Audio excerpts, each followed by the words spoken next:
शनि का, और दूसरे दिन जो महीने की शिवरात्रि आती है 29 तारीख को, वो महीने की शिवरात्रि भी पड़ेगी। और केवल महीने की शिवरात्रि नहीं पड़ेगी, महीने की शिवरात्रि के साथ में 29 तारीख को कथा का छठा दिन भी रहेगा, तो शिव महापुराण की शिवरात्रि भी रहेगी। दो शिवरात्रि का संगम है, एक मासिक शिवरात्रि और दूसरी शिव महापुराण की शिवरात्रि। फिर वही वाली बात है कि डबल इंजन की सरकार। तो ये दो शिवरात्रियों का संगम, हम आपको बहुत बहुत साधुवाद देते हैं। ये है कोई परिवार में बेटे हैं, बहुएं हैं, बेटियां हैं, सब प्रयास कर रहे हैं। बेटे भी प्रयास कर रहे हैं, बहू भी प्रयास कर रही है, बेटी भी प्रयास कर रही है कि मुझे कोई अच्छा जॉब मिल जाए, मैं उन्नति की सीढ़ी पर चढ़ जाऊं, मैं बहुत आगे बढ़ जाऊं। और बेटा बेटी बहुएं अगर आगे नहीं बढ़ पा रही है तो शिव महापुराण की कथा कहती है कि एक कार्य करिएगा, एक बेलपत्र लीजिए और 7 चावल के दाने इस बेलपत्र के मध्य वाली पत्ती पर रख लीजिए।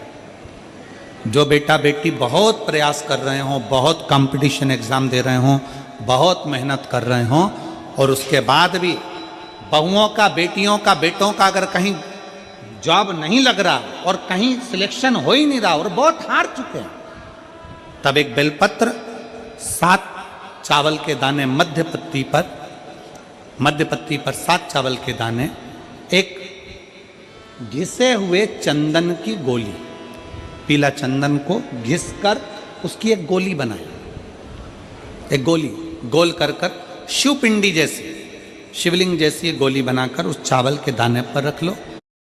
शिवपिंडी जैसी, शिवलिंग जैसी गोली बनाकर उस चावल के दाने पर रख लो। एक स्थान पर रखकर घर के अंदर ही उसका पूजन कर लो।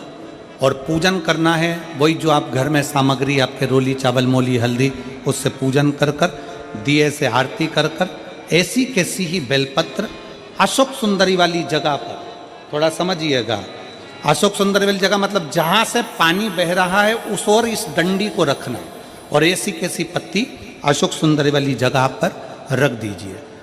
ये किसी भी प्रदोष के दिन या किसी भी सोमवार की अष्टमी के दिन या किसी भी विशेष शिवरात्रि के दिन आप ये एक बार केवल करना है और अपने मन की कामना कर उसको रखकर बाबा को घी का 2 दिया लगाकर आ जाना है।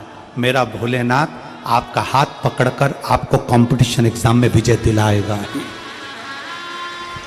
पर मेहनत करना नहीं छोड़ना, परिश्रम करना नहीं छोड़ना, संघर्ष करना मत छोड़ना। अपनी मेहनत को 4 गुना करना है, अपने परिश्रम को 4 गुना करना है, अपने कर्म की लगन को बढ़ाना है। जितने घंटे पढ़ाई करते थे उससे 2 घंटा और बढ़ाओ, जितनी मेहनत करते थे उससे 4 घंटा की मेहनत और बढ़ाओ।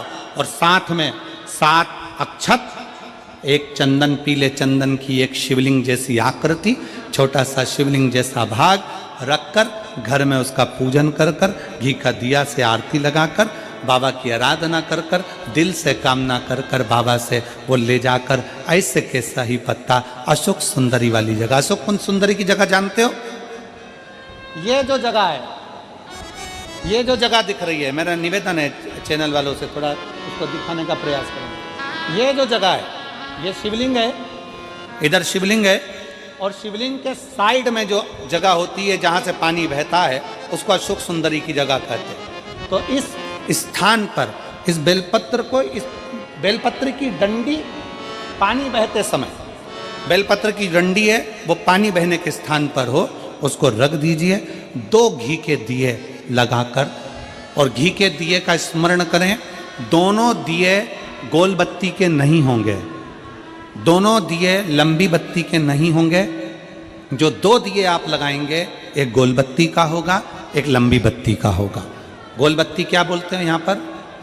फूल बत्ती, यहाँ फूल बत्ती बोलते, तो गोल बत्ती मतलब फूल बत्ती, और लंबी बत्ती, लंबी वाली बत्ती। 2 दिए लगाना है, एक जगत जननी का, एक बाबा विश्वनाथ का। दोनों दिए आप रखकर बाबा को प्रार्थना कर कर दिल से आइए, मेरा शंकर आपकी कामना पूर्ण करेगा और पत्र व्यासपीठ पर जरूर आए अवश्य। में मछली का झूठा जल है, तालाब में मछली का झूठा जल है, जो शंकर जी को दूध चढ़ता है वो बछड़े का झूठा है।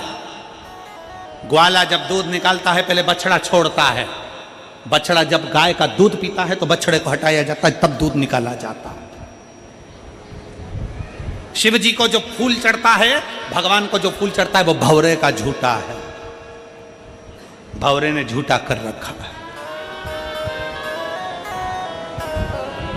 और संसार में जन्म लेने वाला व्यक्ति कौन सा सच्चा है? तुम भी तो नंबर 1 के झूठेले हो। दिन भर मोबाइल पे झूठ बोलते हो, पत्नी पूछे कहाँ हो, कहते हो दुकान पर, और दोस्त के साथ गप्पे लगा रहा होता है। कितनी देर में आओगे? बस रास्ते में हूं, मालूम पड़े दुकान तो बंद ही नहीं करी, अभी निकला ही नहीं, और क्या रास्ते में हो। कितना झूठ बोलते हो और अपने आप को कहते हो कि मैं सच्चा हूं। अरे ओ झूठे लो, तेरा क्या होगा रे कालिया, अंदाजे में ना रहिएगा। वो बेटा लिखता है कि मेरे दोनों हाथ नहीं, मैं मुंह से कलश पकड़कर पानी चढ़ाऊं, लोग कहते हैं कि झूठा है। एक बार यही बात सूरदास जी के सम्मुख में आ गई थी। रोज बाबा सूरदास जी दर्शन करने के लिए भगवान के मंदिर में जाते हैं, प्रतिदिन दर्शन करने के लिए पहुंचते हैं। तो एक ने कह दिया तुम्हारे नेत्र नहीं है, तुम क्या दर्शन करते होगे, तुम्हारी आंखें नहीं है, तुम अंधे हो, तुम क्या दर्शन करते होगे।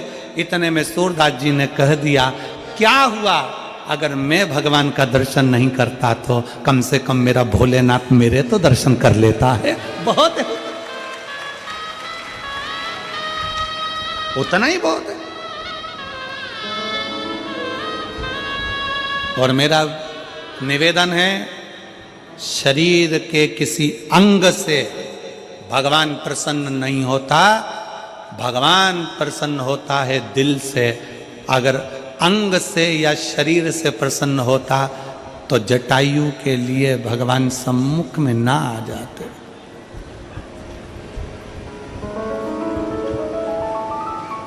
ये तो हमने बना रखा है कि शरीर देखना ये हमारा काम है। हम देखते हैं शरीर अच्छा है, अच्छे लोग हैं, अच्छे लोग हैं, अच्छे लोग हैं। उसने थोड़ी ना देखना है, उसको नहीं देखना है कि तेरा शरीर कैसा, उसको तो दिल देखना है, हृदय देखना है, उसको मन देखना।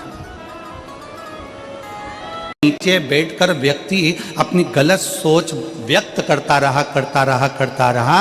आखिरी में वन विभाग ने निर्णय निकाला कि वो वृक्ष 1.5 साल के अंदर सूख गया। कितने वर्ष में सूखा? जम के बोलो जरा। 1.5 साल। पेड़ के नीचे बैठकर उस पेड़ की निंदा करी, यह पेड़ बेकार है, किसी काम का नहीं है, फल नहीं देता, बेकार है। तो वो पेड़ 1.5 साल में सूख गया। ये वन विभाग वालों ने रिसर्च करा। और एक सूखा पेड़ था, उस पेड़ के नीचे एक व्यक्ति बैठा और उसने कहा कितना अच्छा पेड़ था, कितना फल देता था, कितना बढ़िया था, इसमें कोपल लगती थी, इसमें पत्तियां लगती थी, लोगों को छांव देता था। वो पेड़ जो 4 साल का सूखा था, उस पेड़ के नीचे वन विभाग वालों ने रिसर्च करा, एक व्यक्ति को बिठाकर उसकी तारीफ करना प्रारंभ करी। उस पेड़ में भी धीरे धीरे पत्तियां और कोपल आना प्रारंभ हो गई और वो पेड़ भी हरा भरा हो।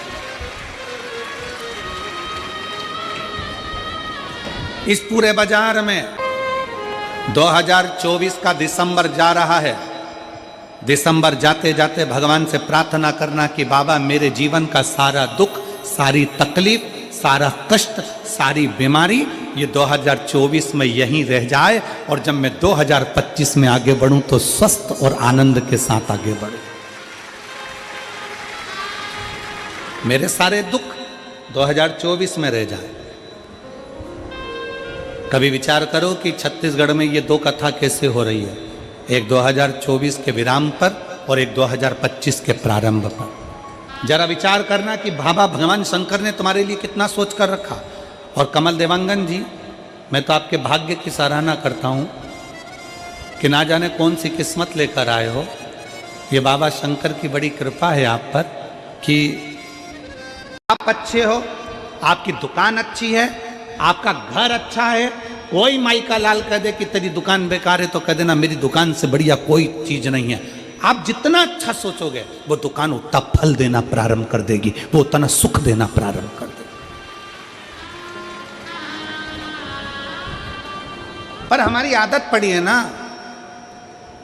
कई लोगों की आदत होती है, कोई भी आया हाथ लेकर पहुंच गए, महाराज जी मेरा भाग्य देखकर बता दो मेरी किस्मत में क्या लिखा है। अगर महाराज जी हाथ देखकर बता देते किस्मत में क्या लिखा है तो शिव महापुराण की कथा कहती है महाराज जी तुम्हारे दरवाजे पे आती काय को।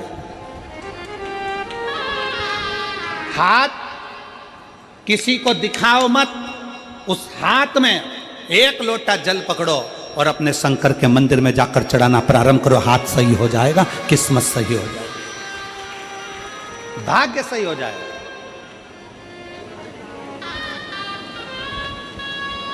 पुराण की कथा कहती है घर की दिशा बदल कर देख ली। शिव महापुराण की कथा कहती है दुकान बदल कर देख लिया।